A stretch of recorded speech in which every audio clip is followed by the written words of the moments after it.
کہ نبی حدیبیہ کے موقع پر موجود ہے. صحابہ نے بتایا یا رسول اللہ پانی ختم ہو گیا. حضور صلی اللہ علیہ وسلم نے فرمایا پانی کا ایک پیالہ لاؤ. پیالے میں تھوڑا سا پانی تھا.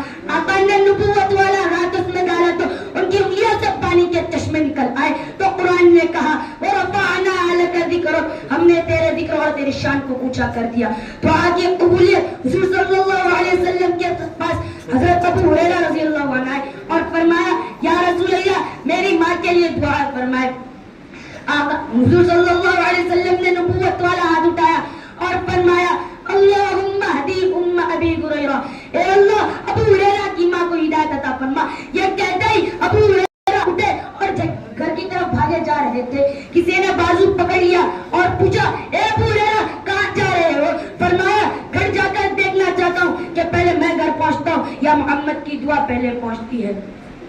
گھر پہنچا تو دیکھا دروازہ بند ہے. تھوڑی دیر کے بعد دروازہ کھلا تو دیکھا ماں غسل سے فارغ ہو کر فرمانے لگی ہے اے ابو ہریرہ جلدی کر مجھے رسول اللہ کے دروازے پر لے جا کر کلمہ پڑھا دے.